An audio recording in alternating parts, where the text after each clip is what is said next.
This is Frog Valley Farm, 3 days after a record cold here of 31.1. Coldest I've ever seen it in Florida. But we came through it unscathed, miraculously, for the most part. And the cover just turned, it's burnt, like completely brown.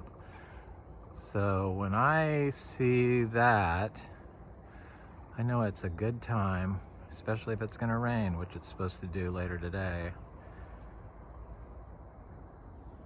Tea made of zebu, fresh zebu manure from our grass-raised biodynamic zebus.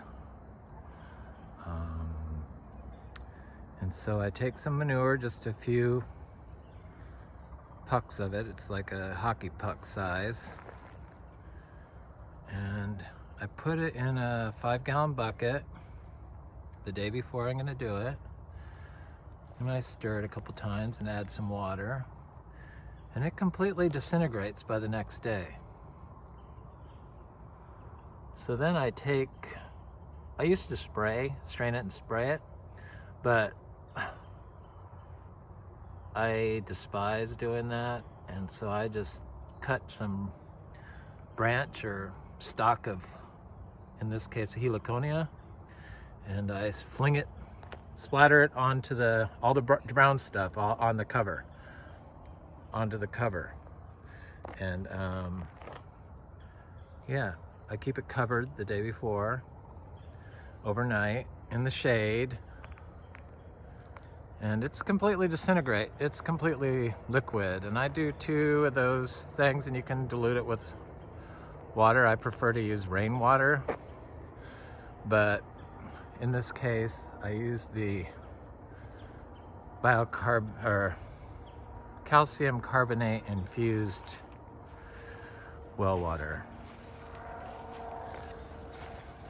Give it extra boost. So yeah, the cover got fried.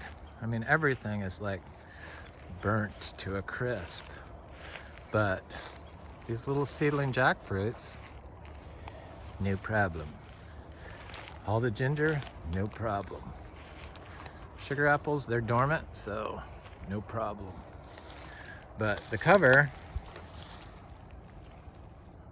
is toast. It's more green underneath the big trees, but you'll see in a second. It's like completely crispy, critter fried, which is perfect when you fling some raw manure tea or any biological tea, like a quality compost tea, anything will work.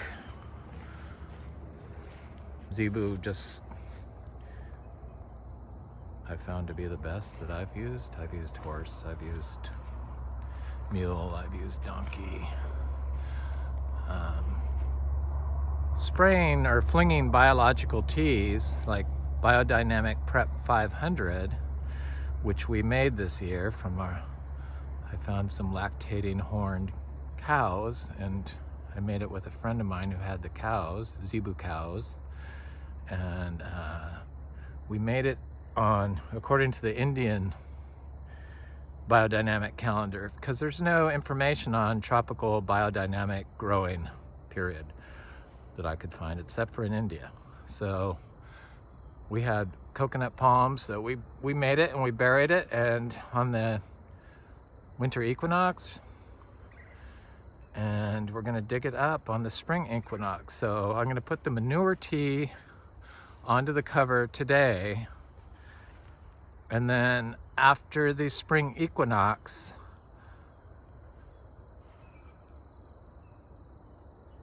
I'm gonna fling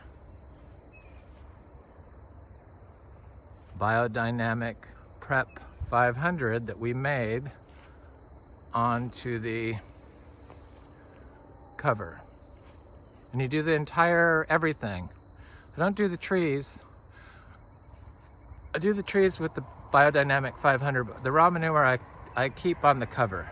It's strictly for the cover. But you can see these little mangoes, no problem.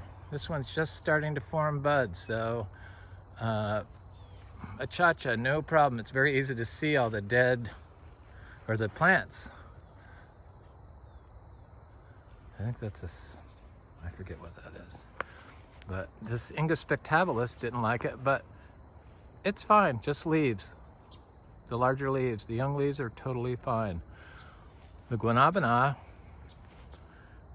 I don't know, it looks like it's growing new leaves through this. So we'll see what it looks like after we put the Biodynamic 500 on after February 20th, I think, or sometime in February this month. But today we're putting on the raw manure tea, zebu, our miniature registered zebus. I love those little things. I get about 30 pounds of fresh zebu manure that I collect a day, and it works out to 900 pounds of fresh manure application applied to the cover. I put it on the cover.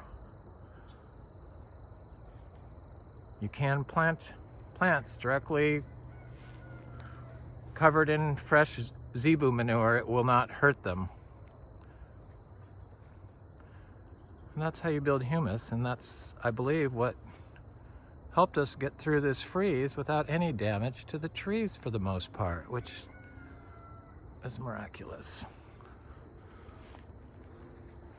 This guanabana has leaves that look like they have some damage, but I don't know, they're not brown yet. Anyway, I just wanted to share what we do for our fertility on a biodynamic farm, tropical fruit farm. A certified biodynamic tropical fruit farm in Vero Beach, Florida. 3 days after a record freeze.